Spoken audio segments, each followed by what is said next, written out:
runtii waa ayaan daro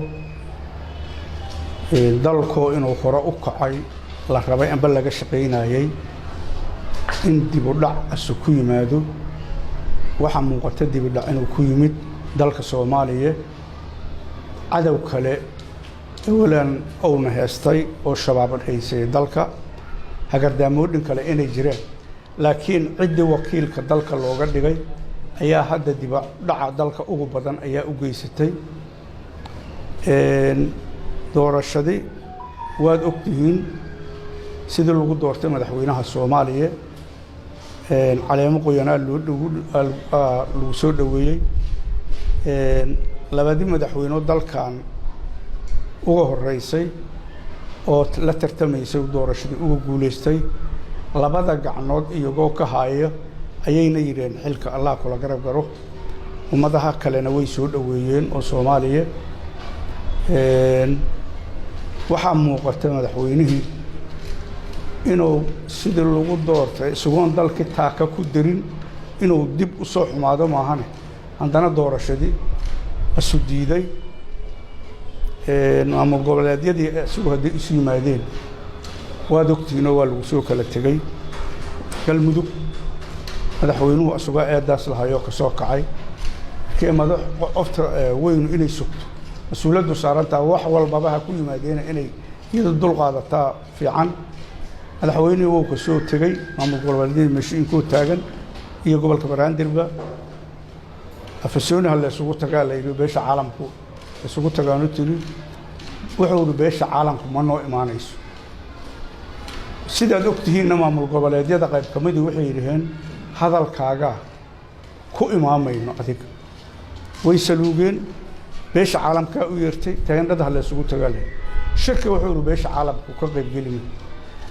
waxa ayaan daraa adiga hadaad mas'uuliyadaadi gudo weydo dadkaaga isu weyday inaad markaatiyaasho diido markii qoladaas adigu ma marti qaadin beesha caalamka marti qaaday haddana waxa diida markaatiga waxaana leedahay warka iyaga diida waa ayaan daro marka waxa meeshaas ku jiro marka madaxweynuhu inuu isugu waxa dhan diiday markii hadduu markaati diiday oo bal ila arkayri wixtaankina waa iga diideen martiqaadka waa iga diideen oo madaxweyne dalka ah bal waxay ku hoohayaan noo dhageysan dhacaan wada hadalnay waa dhihi waay ma imaanayso guri mana ogolin farag gelin shisheeye ama beesha caalamka waxaad ogtihiin xafiiska madaxweynaha askariga waardiyaha waa amba Burundi amba Ugandays nin sariirtiis iridkiis ninka waardiyaha oo askari Ugandays yahay askarta waardiyaysa beesha caalamkana iyo taynabana beesha caalamku dhaqaalaha ku kabto inuu yiraahdo lama hadlaayo waa ayaan daro wax meeshay bariga joogto waad aragtay taas waa ayaan daro dalku soo yeetay waxa uu kala aaday midowga Afrika iyo qaramada midoobay Mareykanka Ingiriiska Europe ka diiday hadal ayuu aaday qoloodinkii kale waad ogtihiin iyaguna waxay sheegeen inaan doorasho ku darsi la aqbali waa uga mahad celinaynaa arrimadaas iyaga aad iyo aad uga mahad celinay beesha caalamka waxaan leeyahay nin taageeri mahayna dalkay taageeray waxaan ka codsanaynaa dalka inay samata bixiyaan oo say noo garab gali jireen noo garab galaan inay tallaabo ka qaadaan madaxweynaha oo nagu caawiyaan sidii tallaabo looga qaadi lahaa kaligii talis waaye dictator waaye inay arrimadaas iyaan moral si boorna siinay moral buuxana siiyaan naguna gacan siiyaan waxa kale arrimadayda kale ku jira beelaha gobolka Banaadir degan ambahawiyo kuwa dawladda u shaqeeya amba la shaqeeya iyo kuwa kale mucaaradka ayaanta weeska daba qaylinay iyaga waxaan leeyahay arintooru sax maahan in la iska daba qayliyo dad laba wiil haday dirto waxa kala dhacsada ninka dhala amba hooyada marka waxaan leenahay culamaa u diin odayaal dhaqameed duubab hadda wiilashoori waa dirirsan yihiin waana kala fikir laakiin fikirka siyaaso meel la isugu keeno 100% oo weligiiba wuu kala jiray laakiin hadduu howl qabiilo ekaa qabiilkaas dadka u odayaasha amba dhaqanka u ahaa laga rabaa inay ku baxaan waxaan baaq u jeedinayaa duubabka dhaqanka inay arintaas dhex galaan iyaguna kursiga ma hayaal inayan ku diririn hadda qoladi soo hirtaa qaybsanaysa manaqamayso amba qaade kursigu doorasho u gala marka inaan walaalkuna isku nicin anooban isku caayin ayaan iyagana ka codsaa hogaamiyaasha siyaasadda waa wax idinka dhaxeeya niman macalgo ka dhaxaysaati madaxweynaha Soomaaliya xilka inuu ka digo ayaan ka codsanayna saacadaha soo socda hadda fursad uu haysto waa inuu garoonka ka dhoofi karo hadduu arrintan sii wado inuu garoonka ka dhoofi waayo ayaa imaanaysa madaxweyne xilka isaga deg in dab nagu shido garoonku kuduma doonto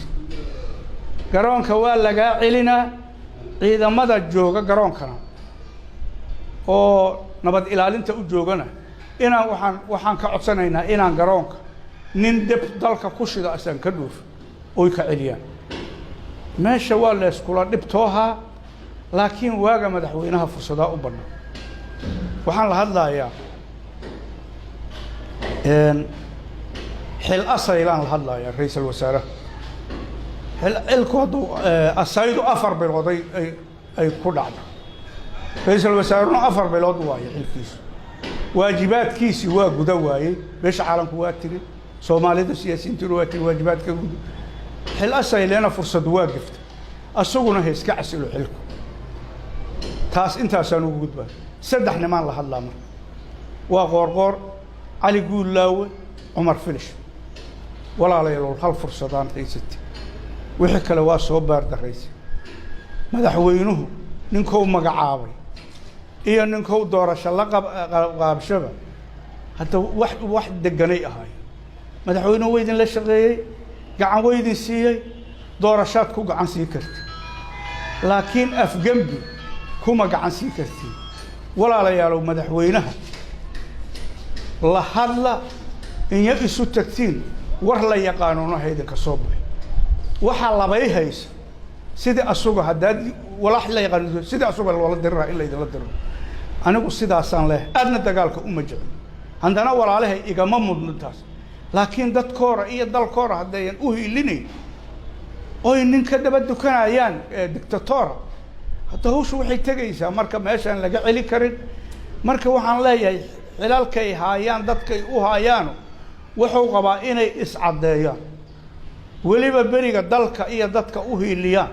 doorasho lagu gacan siiyay madaxweynaha doorasho ku gacan siiyay haduu doorasho gala hadoo ban galaynaha iscasilo sidaasna ha warbixin sax ah uga keenaan sidaasan iyadana leeyahay saddexdaas hogaamiye haday diidaan oo ay sheegto taladu xaaladu ma fiicnaanayso